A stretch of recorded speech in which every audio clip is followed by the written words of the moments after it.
j'espère que ton poney va bien. On se retrouve aujourd'hui pour une nouvelle vidéo. Et par avance, je souhaite m'excuser parce que je pense que pour toi il est 2019, alors que pour moi je suis toujours en 2018. Je n'ai plus de connexion internet qui me permette de publier mes vidéos sur YouTube. C'est pourquoi toutes ces vidéos que j'aime bien faire en fin d'année seront publiées finalement début 2019. Aujourd'hui, je vais revenir sur ma wishlist. En début d'année, j'avais fait le tag ma wishlist 2018 qui a été repris plusieurs fois par quelques youtubeuses et je trouve ça vraiment sympa, donc je te mets le lien en barre d'infos. D'une part, ça te permettra de voir un peu de quoi j'ai parlé à cette époque et d'autre part, si jamais tu veux le reprendre, c'est avec grand plaisir. Mais comme je l'avais dit dans cette vidéo, j'adore les wishlists, mais je ne les respecte jamais et encore une fois, cette année n'a pas échappé à la règle. Aujourd'hui donc, je fais une rétro wishlist 2018, ce que je voulais acheter vs ce que j'ai réellement acheté. Je vous mettrai les photos des sites marchands des choses que j'ai achetées ici. Petit aparté, je ne reprendrai pas mon propre tag pour 2019, je trouve ça un petit peu redondant, mais oui, je ferai un genre de wishlist pour 2019, je peux pas m'en empêcher, et puis ça me permet de revenir un peu dessus en fin d'année de cette façon, je trouve ça assez rigolo. Bref, pour 2018, le plus gros de mes projets d'achat, c'était de m'acheter enfin une vraie bonne selle pour mon poney. J'avais alors en tête d'acheter une selle mixte parce que c'est ce qui me correspondait visiblement le mieux vu que je pratique un petit peu de tout, un petit peu de dressage, un petit peu d'obstacle, un petit peu de balade. Mais je me suis vite rendu compte que les selles mixtes ne me correspondaient pas, c'est-à-dire que les quartiers sont généralement longs et j'ai des jambes plutôt courtes, donc pour tout ce qui est obstacle, à partir du moment où j'essaye de chausser un petit peu court, je me retrouvais littéralement avec presque les talons dans les quartiers et j'abuse à peine. Donc je me suis dit abandonne la selle mixte et prends carrément plutôt une selle d'obstacle. Cependant, l'obstacle n'étant pas la discipline que je pratique le plus, dans ma tête de consommatrice de matériel d'équitation un peu abusive, ça a fait, si j'achète une selle d'obstacle, je dois acheter une selle de dressage. Et donc tu le sais, ce n'est pas une selle que j'ai achetée en 2018, mais bien deux selles.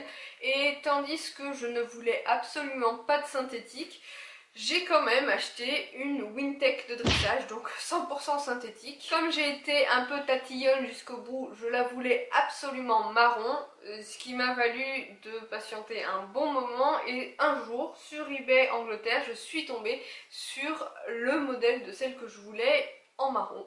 Donc parfait, et quelques mois plus tard j'ai acheté une selle d'obstacle qui correspondait à 90% à mes attentes, c'est-à-dire un siège plutôt plat, des avancées de quartier pas trop importantes, etc., mais surtout du modifiable pour mon poney. À l'heure actuelle, je suis plutôt surprise d'utiliser à 90% la selle de dressage et une fois par mois, voire une fois tous les 2 mois, la selle d'obstacle. Pour cette selle d'obstacle, je suis partie vers la marque Bates, donc une des marques que j'avais présélectionnées pour la selle mixte finalement.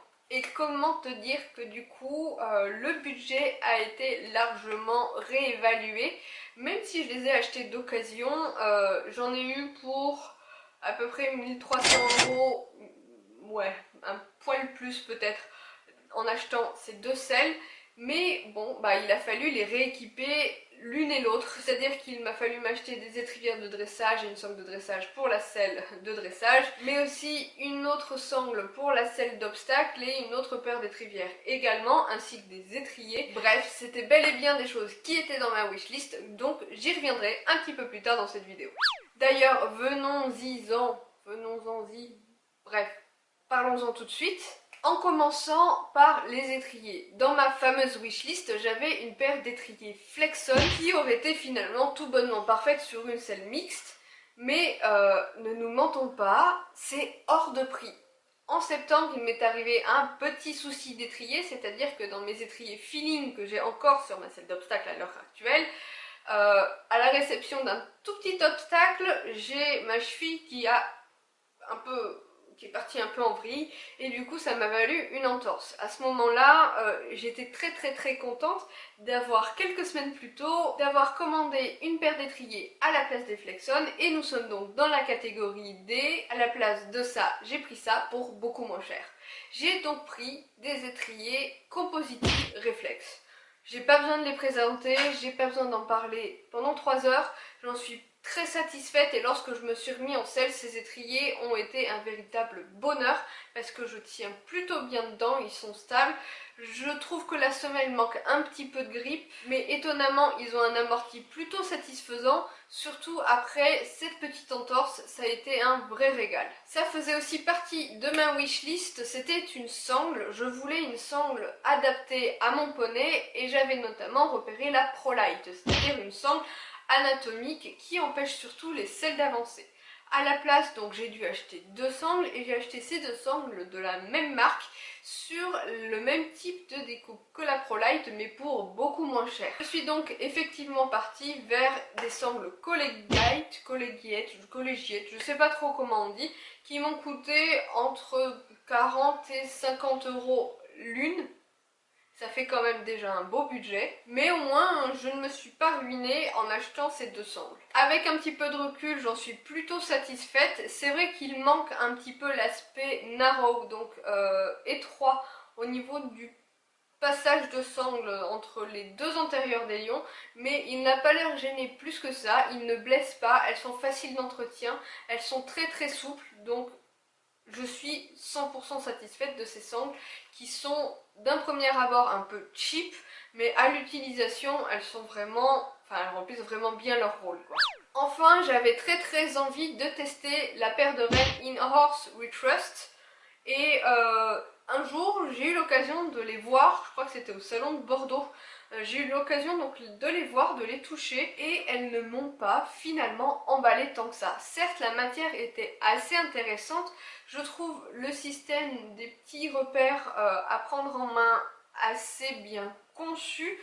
Par contre j'ai le même jour eu l'occasion de tester, enfin de tâter plutôt une autre paire de rennes de chez T2T dans une matière ultra grip, donc c'est un modèle déposé de leur marque pour presque 80 € moins cher. Alors certes il n'y a pas les petits repères qu'on place comme on veut et qu'on garde en main, mais je suis quand même partie vers ce modèle là et j'en suis plutôt satisfaite.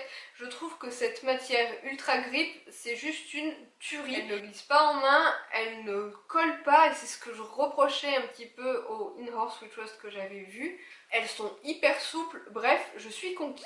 Dans ma wishlist, j'avais un bridon, ou plutôt 2 bridons, ou 3 bridons, ou bref, j'avais présenté des modèles de bridons qui me plaisaient énormément. J'ai bel et bien pris un bridon, mais absolument pas ceux que j'ai présentés. Je suis partie du coup du fait d'avoir acheté une selle de dressage dans un bridon un petit peu plus avec la look de dressage, avec des strass, avec une muserolle pullback. Bref, j'ai pris un bridon chez Kramer que j'utilise quasi à chaque fois finalement. La qualité est plutôt correcte pour le prix. Juste avant j'avais acheté celui de chez Decathlon qui est à peu près dans le même modèle et là j'avais vraiment été déçue par la qualité alors que celui de chez Kramer est un petit peu mieux. Par contre, il reste néanmoins assez fragile. J'ai un endroit sur un montant qui s'est un petit peu abîmé, mais je prends plutôt bon soin, grand soin, comment dire ça, de mon matériel, enfin en tout cas autant que je peux. Donc je pense qu'il va me durer pas mal de temps et puis on va pas se mentir, il va super bien à poney. Esthétiquement parlant, il est quand même vraiment canon. Aussi du coup j'ai acheté pas mal de tapis de selle, je sais il n'était pas dans ma wishlist. J'estimais alors que j'avais suffisamment de tapis de selle et c'est le cas, hein, on va pas se mentir, mais je me suis surtout rendu compte qu'en achetant une selle de dressage, mes tapis de selle d'obstacle ne passaient pas en dessous. Donc, et en conséquence, j'ai racheté quelques tapis de dressage. Mais enfin, on va dire que c'était une nécessité, non? Soit dit en passant, quand même en 2019, tu le verras dans ma wishlist. Pour cette année, je pense faire quelques changements dans ma sellerie. Ça fait au moins 4 vidéos que je l'annonce. Il faut vraiment que je me lance dans ce projet. de me débarrasser d'une grande partie de mes tapis, de mes protects, de un peu de tout. Aussi, j'avais mis dans cette fameuse wishlist un look moumoute pour les lions, c'est-à-dire un tapis, des protects, etc. etc. Et ça, ben, j'en ai plus envie. J'avoue, j'ai acheté une paire de protects de dressage moumoute.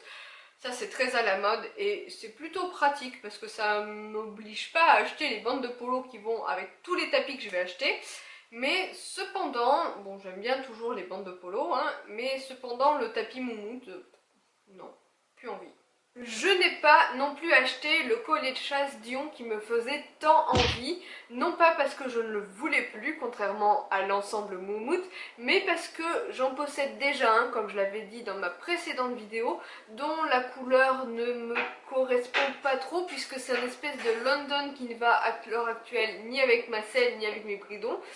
Et surtout parce qu'il est un poil juste pour Elion et que du coup je voulais le renouveler pour le modèle en taille cob, sauf que j'ai pas vendu le premier, c'est à dire que je me suis pas non plus affolée, hein. Je l'ai juste mis en vente sur Prépisport, mais je n'ai eu aucune touche pour ce collier de chasse qui vaut à la base 120 balles, qui certes a été utilisé mais que je vends 35 €. Je ne comprends pas. En conséquence, il fait toujours partie de ma liste d'affaires à vendre. J'ai un carton énorme de ces choses-là.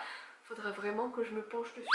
Et pour finir, l'achat, ou plutôt le gros achat imprévu de cette année 2018, c'était ma paire de bottes de chez Fuganza, donc mes bottes en cuir qui pour une fois me vont, une paire de bottes en cuir qui me va, c'est assez exceptionnel pour le soulever, pour avoir envie de les acheter. Ce sont des bottes camel que je n'utilise pas très souvent, je dois le dire. D'une part parce que j'ai peur de les abîmer, d'autre part parce que c'est quand même bien pratique, les boots et chaps, je n'en démentirai pas. Mais elles sont tellement jolies, je les aime tellement, surtout à porter en dressage, que je suis bien contente de les avoir achetées. Ce n'est pas un gros investissement pour une paire de bottes, 150 €, on va pas me dire qu'on s'est ruiné. Même si j'entends, ça reste une petite somme tout de même. Et je pense que cette paire de bottes fera partie d'une vidéo sur laquelle je présenterai quelques articles que j'utilise régulièrement. À venir, pareil, en début d'année. Voilà, c'en est fini pour ma rétrospective de ma wishlist 2018. Et toi, quelles sont les choses dont tu avais absolument envie et que tu n'as pas acheté, ou bien au contraire, les choses auxquelles tu n'avais absolument pas pensé et qui finalement, cette année, elles se retrouvent dans ta sellerie comme par hasard. Sur ce, je fais plein de papouilles à ton poney. Je te dis à très bientôt pour une prochaine vidéo.